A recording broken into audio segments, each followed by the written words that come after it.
नमस्कार दोस्तों। जैसा कि आप जानते हैं कि अभी हमारे ऊपर से होली का त्यौहार निकला है।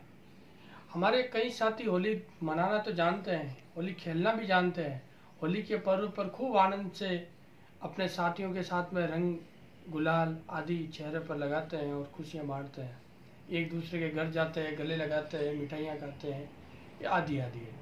लेकिन यदि मैं उनसे पूछूं कि होली का त्यौहार क्यों मनाया जाता है, होली किस कारण से हमारे एक इतने बड़े हिंदू समाज में एक पर्व के रूप में मनाया जाता है। इस दिन हमारे बहुत सारे भाई बंधु जो बाहर रहते हैं वो भी अपने घर में आते हैं, गांव में आते हैं, अपने दोस्तों से, रिलेशन से, रिश्तेदारों से मिलकर के होली के संग बहुत मस्ती करते हैं। लेकिन यदि मैं पूछूं कि होली क्यों मनाया जाता है तो शायद ही कोई बता पाएगा या 90% को पता नहीं है।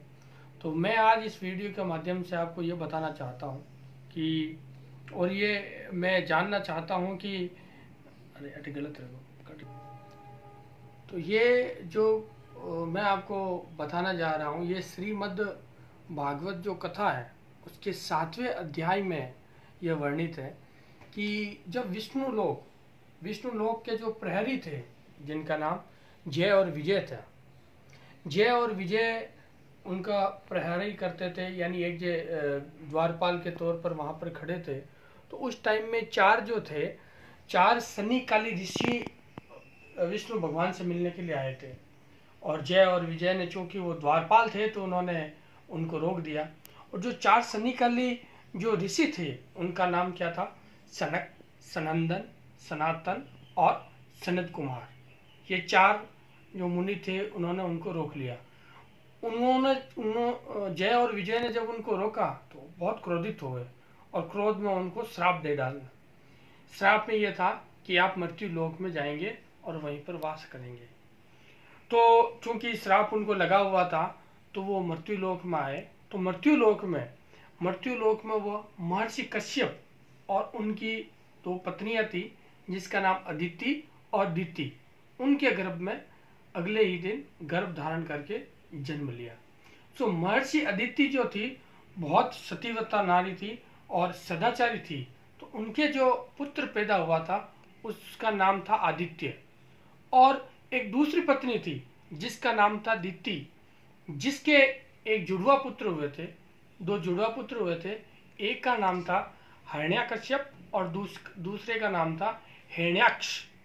और बाद में चल करके उनकी एक पुत्री भी हुई थी जिसका नाम था होलिका। अब कहानी कुछ ऐसे होती है कि हिरण्याक्ष जो था, जो छोटा भाई था हिरण्याकश्यप का, वो बहुत पराक्रमी, बलवान और दुनिया भर की उनके पास में सिद्धियां और शक्तियां प्राप्त थी। तो उसने सोचा कि क्यों न मैं पूरे ब्रह्मांड पर विजय प्राप्त कर लूं। तो इस आशा से उसने क्या किया कि पृथ्वी को पूरा जलमग्न कर दिया, मतलब उस पृथ्वी को जो था समुद्र में या पानी में छुपा लिया। तो पूरे पृथ्वी पर हाहाकार मच गया, सब जगह जल प्रलय हो गया। तो भगवान विष्णु की आराधना करने लगे सब के, भगवान हमें बचा लो, क्योंकि अगर हम जल में विघ्न हो गए तो सारे मर जाएंगे, ये पृथ्वी का पूरा विनाश हो जाएगा, प्रलय आ गया है। तो भगवान विष्णु ने क्या किया? वराह का अवतार लिया। और वराह का अवतार लेने के बाद में हिरण्याक्ष को मार करके और पृथ्वी को बचाया था। अच्छा, वराह का अवतार लेने का एक और भी औचित्य है। वराह का ही अवतार क्यों लिया? क्योंकि उस राक्षस को ऊपर न दिखाना था। वराह का अवतार लेने के बाद में दुनिया में यह एक मैसेज जाएगा कि भाई वराह जो है इतने पावरफुल बंदे को भी मार सकता है। तो जो राक्षस था उसके पावर को बिल्कुल क्षीण कर दिया था।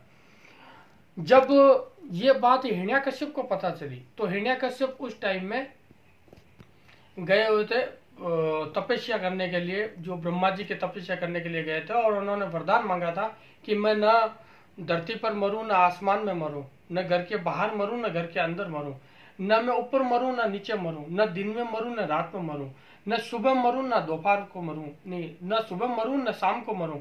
ये सारी जो वरदान थे ब्रह्मा जी ने तथास्तु करके वो वरदान दे दिए। फिर बाद में जो वो अपने, अच्छा, उसकी राजधानी का जो नाम था, उसकी जहाँ पर वो राज करता था उसकी राजधानी का नाम था अब तो नीचे करते नहीं। उसकी राजधानी का नाम था हरदोही। हरदोही यानी हरि का द्रोही। क्योंकि हिरण्यकश्यप के दिल में यह था कि नारायण जो विष्णु का अवतार था, विष्णु जी थे, उन्होंने उसके भाई का वध किया था। तो उसके दिल में था कि कोई भी, क्योंकि उन्होंने तीनों ब्रह्मांडों पर उसका विजय प्राप्त था, यमलोक, ब्रह्मलोक, उसका तीनों लोकों पर अधिकार था। तो तीनों लोक में जहां